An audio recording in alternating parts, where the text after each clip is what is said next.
আসসালামু আলাইকুম এভরিওয়ান, সবাই কেমন আছেন? আশা করি সবাই ভালো আছেন। আমি আপনাদের দোয়া ও ভালোবাসা অনেক ভালো চলে আসলাম আরও একটা নতুন রেসিপি নিয়ে। আজকে আমাদের বাড়ির পাশে ডগি থেকে অনেকগুলো শাপলা তুলে নিয়ে আসছি। এবছর প্রথম ইলিশ মাছ দিয়ে রান্না করব, তাজা তাজা শাপলাও দিয়ে। এখন আমি ডগি থেকে অনেকগুলো শাপলা নিয়েছি, অনেক বড় এই শাপলাগুলো। তা আজকে আমি রেসিপি করব ইলিশ মাছ দিয়ে। প্রথমে আগে আমি শাপলাগুলো সিদ্ধ করে নিয়েছি, তারপরে একটা কড়াই বসে পেঁয়াজ তেল দিয়ে ভালো করে একটু ভেজে নিয়েছি। কীভাবে শাপলা দিয়ে ইলিশ মাছ দিয়ে রান্না করব তা আপনাদের মাঝে শেয়ার করতে চলে আসলাম। তারপরে একটু রসুন বাটা দিয়ে পেঁয়াজের সাথে ভালো করে মিক্স করে একটু ভেজে নেব। তারপরে একটু হলুদ দিব, তারপরে একটু মরিচের গুঁড়া দিয়ে এগুলো ভালো করে মিক্স করে নেব, কিছুক্ষণ ভেজে নেব। ইলিশ মাছ দিয়ে কিভাবে শাপলা রান্না করব তা আপনারা আমাদের সাথে প্রথম থেকে শেষ পর্যন্ত আমাদের সাথে থাকবেন পুরো ভিডিও দেখার জন্য। তারপরে একটু পানি দিয়ে একটু আবার ভেজে নেব, যাতে হলুদ আর মরিচের গন্ধটা চলে যায়। তাই আমরা আরেকটু ভেজে নেব ভালো করে।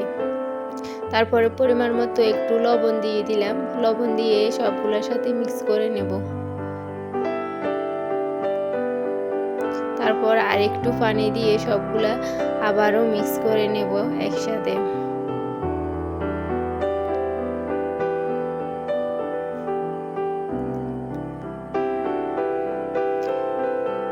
তারপরে একটা ঢাকনা দিয়ে কিছুক্ষণ রেখে দেব।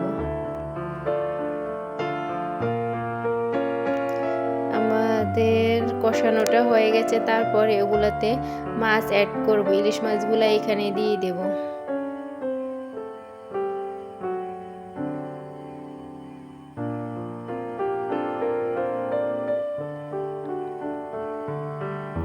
তারপরে একটু এগুলা মিক্স করে দেব।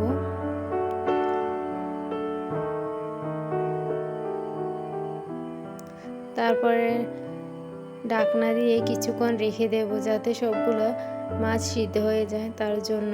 এখন আমাদের মাছগুলো হয়ে গেছে, তাই আমরা একটা পাতিলে মাছগুলা তুলে নেব। তারপরে সিদ্ধ করা ভাপ দিয়ে নেওয়া শাপলাগুলো ওগুলোর মাঝে দিয়ে দেব। দেখেন আমাদের কষানো এই মশলাগুলোর সাথে দিয়ে অ্যাড করে দেব সবগুলা শাপলা।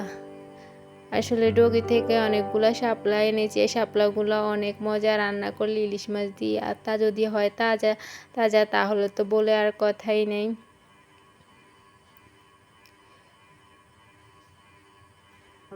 সবগুলা মিক্স করে নিলাম। এখন একটা ঢাকনা দিয়ে রেখে দেব।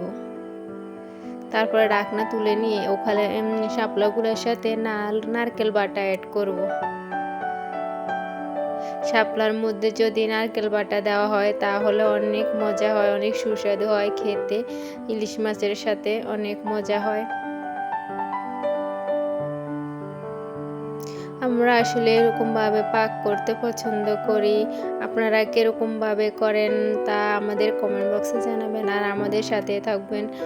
আমাদের পুরো ভিডিওটা দেখে দেবেন আপনারা, কেউ টেনে টেনে দেখবেন না প্লিজ, সবাই পুরো ওয়াচ টাইম পূরণ করে দেবেন।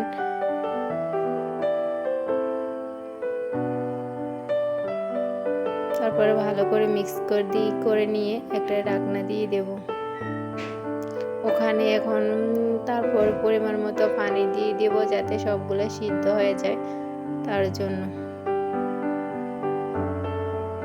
তারপরে সবগুলা ভালো করে পানির সাথে মিক্স করে নিতেছি।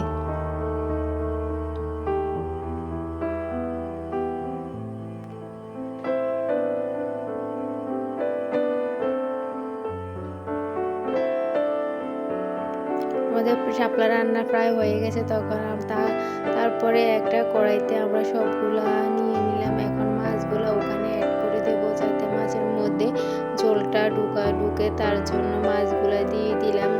অল্প আঁচে সবগুলো আবার দিয়ে দেব। দেখে মাশাআল্লাহ অনেক সুন্দর কালার হয়েছে। শাপলা রান্নার অনেক কালার সুন্দর হয়েছে মাশাআল্লাহ। কালারটা চলে আসে, তাই এখন আমি ঘরে নিয়ে আসলাম। দেখেন আমাদের রেসিপিটা আপনাদের কেমন হয়েছে, সেই ইলিশ মাছ দিয়ে শাপলা রান্নাটা যদি আপনাদের ভালো লাগে তাহলে অবশ্যই লাইক, কমেন্ট, শেয়ার, সাবস্ক্রাইব করে আমাদের পাশে থাকবেন। যারা সাবস্ক্রাইব করেছেন তাদেরকে অসংখ্য ধন্যবাদ, আর যারা করেন নাই তারা অবশ্যই করে নেবেন। সবাই আমার ভিডিওগুলো দেখবেন। আমাদের রেসিপিটা কেমন হয়েছে তা কমেন্ট বক্সে জানাবেন। আপনারা কেমন হয়েছে আমাদের রান্নার রেসিপিটা।